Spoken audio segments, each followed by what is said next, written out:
If you had $1,000 right now, would you know how to turn it into something that changes your life? Most people waste their first chance to invest wisely. We've been there. But after nearly 10 years in business, here's exactly how do we use $1,000 if we had to start over. And for those of you that don't know us, my name is Juan, this is my brother Alexis, and in 2019, together we started a business that currently does over $3 million in annual revenue. And so this $1,000 advice is what we would tell ourselves back then. One of the problems that we saw early on when we first started it is people wanted to get rich quick. They wanted to invest in stocks, in Bitcoin, in crypto. Eventually, I know we also invested in that. Now, the problem with that is that if you don't know what you're doing or you don't have experience, then there's a higher chance of you losing money, especially when you see influencers promote a NFT, a stock, a cryptocurrency, and then eventually a few months after it just plummets. That's what a lot of people refer to as rug pulls. So, I mean, there's a lot of pros and cons to doing that. Personally, I wouldn't recommend it, at least starting now, because one, you need a lot of money to make money. And then two, if I don't know what to invest in, then I'm still gonna have to learn the skill. Personally comes from our experience. The $1,000, the money that we put in, a lot of it was lost. Yeah, either that or you get lucky, because I know that we also invested in Dogecoin not too long ago. We put $2,500. It went up to $10,000. We just let it be, thought it was gonna continue growing, but then we lost everything and we actually were in the negatives. Fast forward to a few months ago, I know that it was the second round of it going up. We made money, but it was more of luck more than anything. So you're either lucky, you have to really know what you're doing, or you're gonna lose money. Now for us, just with all the experience that we had, if we were in our 20s again and we were to invest $1,000, we wouldn't invest it in stocks, crypto, or NFTs. If that's the case, what would we invest $1,000 in? If we were to start again. If we were to start all over again. Definitely education, which falls into whether it be learning a skill or paying someone that has or is doing what it is that we want to do. For example, if I were to start now from zero and we were to see each other, you are where I want to go. I would pay you to tell me, how do I get there? If we were to start again from the beginning, okay, we do this and then this and then this and then this without even thinking about it, without even questioning, because we know that it works. I feel like that would be the thing that gives us the most return on our money. For example, if you were to pay someone that's making $1 million and they tell you how to do it, you'll probably make quite a bit of money, like thousands, tens of thousands in the first few months. We would put in more on education rather than on stocks, crypto, on any other things. So I know that it's gonna speed up the process, but what if we don't do it? Technically, we could learn it ourselves, no? Yeah, so we could just trial and error. Yeah, but the length of time that it will take, we could learn it ourselves, but I know that it's probably gonna take a lot longer to do it, and we're gonna make a lot of mistakes, and in fact, we probably might not even be able to do it. We might mess up so much that we just screw ourselves for a pretty long time, like similar to our previous business where we went $80,000 in debt. Yep. But if we had ourselves, someone to tell us and guiding us, don't do this, because this will happen, we would probably correct course and be doing a lot better. Yeah, because essentially just paying for the education, paying for someone else's experience, it's kind of like a shortcut or cheat codes to a video game. So if you want to go a certain round in business in your life, in your career, someone already went through that. So just might as well pay them for them to give you the cheat code. So if you want to start a business, you probably shouldn't start in this industry. You probably shouldn't start this business. Or, okay, once you started, these are the next 5 steps that you need to take. So it's essentially a cheat code, which is why we would invest in that. So example, if you want to invest in crypto, NFTs, just pay someone to teach you the knowledge. Again, you could be investing in that, but you need the knowledge. If not, you're going to be learning from scratch. You're going to be experiencing it. You're going to be investing $1,000. You lose all of it. You don't know what happened. Versus you invest in your education. You pay someone to teach you those skills.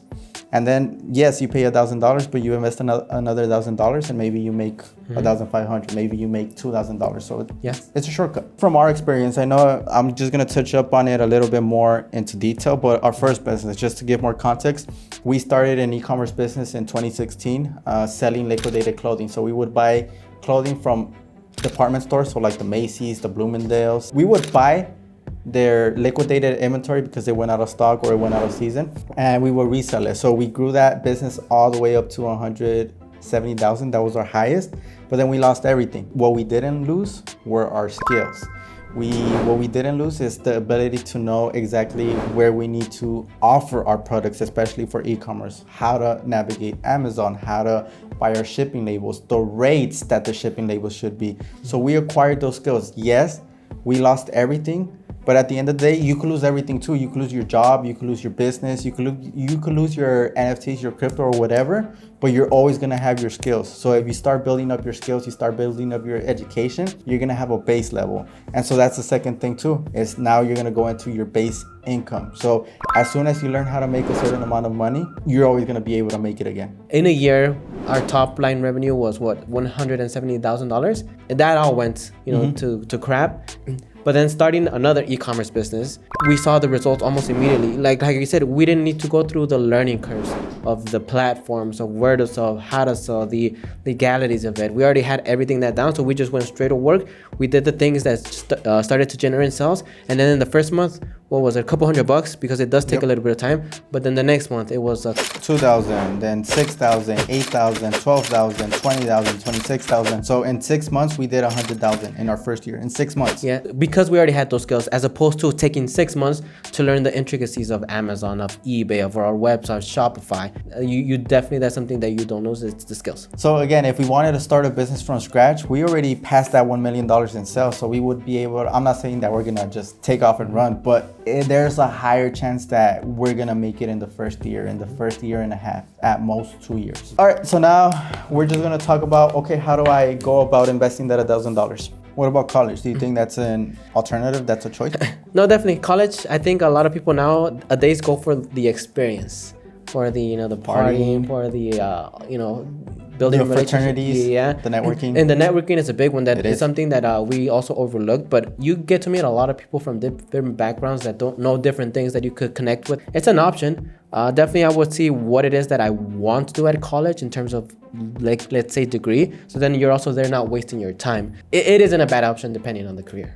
No, it isn't. And I know that depending on the career you want to go, if you want to start a business or you want to go to a specialized career, there's specialized schools, which they call them trades. So if you want to be a plumber, if you want to be an electrician, HVAC, there's schools dedicated to that. I know that there's companies that offer certain courses or certain programs, but definitely school is an option. If you're going to specialize, go to a trade school. Now, the second thing we would invest $1,000 in is artificial intelligence, which is AI. So again, if you want to start a business, you don't know exactly what to do or where to go, just spending, a little bit of money on AI software like ChatGPT. I know that there's newer ones. China came out with one, DeepSeek. If you are going into a business and you need help, maybe you don't have the knowledge or you don't have any point of reference to start, just as simple as asking the AI software, how do I do this? Or how do I get started? Or these are the problems that I'm having. How do I overcome them? How do I get over them? It's gonna be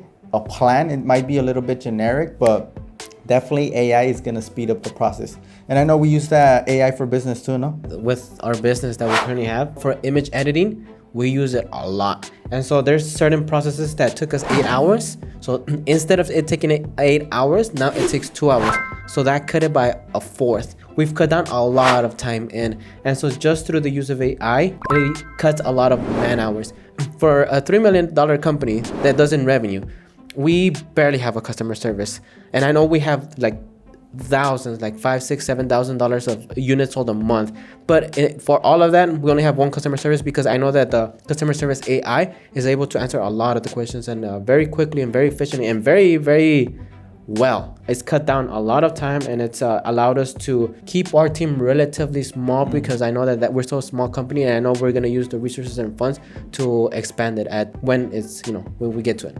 Until it gets regulated or until it gets banned, it's here to stay. So might as well use it, because if you're not using it, you're probably gonna get left behind by other people that are. The third place we would invest $1,000 if we were in our 20s again is our own workspace, or a dedicated workspace. So for you, why would we invest in a dedicated workspace? Why can't we just work from our living room? Outside of the work setting, there's a lot of distractions. At home, You know, there's the parents, there's the partner, there's the kids, there's all these things, there's things that need to get done, the trash is outside, the dog is barking, there's a lot of distractions.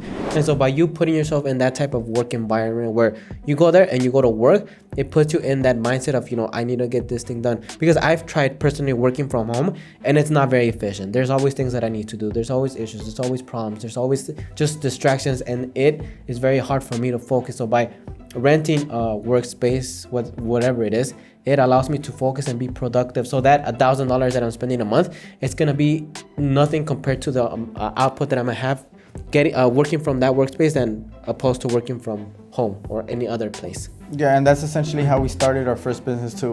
We started working from our living room, so we had to set up our materials. If we were gonna take pictures, we had to set up the board to lay down the clothes. We had to take out the clothes. We had to set up the lights. We had to set up the camera. So there was a lot of taking apart and then setting up, and so it was just a waste. And once we had that dedicated space, I know that our output increased a lot. If you have the ability, I would say make a dedicated room in your house or your garage and use it as an office. Now, if you don't have the ability, I know how you mentioned get a workspace, or if you're in the same boat as us where we had a 1-bedroom apartment with 4 people, it was me, you, my parents, it's very hard to do. So if that's the case and you're doing either product-based like we were, I would recommend just to get a storage unit. You could actually work from there. I know a lot of people, they take their generator, they put in a computer, they put a table, and that's where they work from.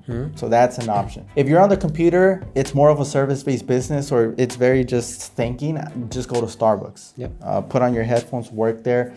Get a workspace. I know that there's companies like WeWork that offer just a conference room or offer a lobby where people are there just to work. Now, if you're going into more of the industrial space, like let's just say that you outgrew your garage, but you don't have enough money to go into a warehouse, there's companies like Ready Space and Saltbox that offer 250 square feet, 500 square feet. They have their lobbies, they have their forklifts. You're able to receive your materials. So that's another option if you have more of just an industrial space need.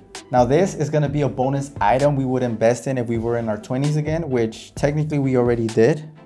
Straight out of high school, this is something we invested in, but I would recommend for someone to pay monthly to get a gym membership. By working out, by losing weight, by losing muscle, and by looking at myself in the mirror, it was very hard for me to be in a bad mood while looking in the mirror and having a 6-pack.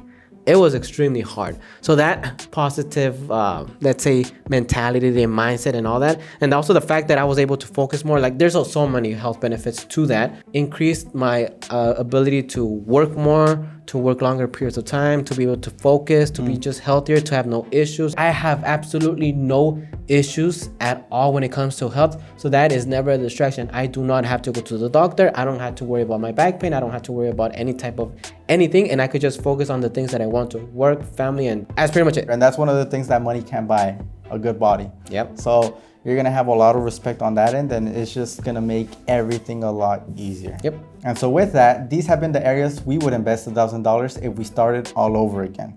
Let me know in the comments below how you would invest $1,000. But with that being said, we'll see you on the next video.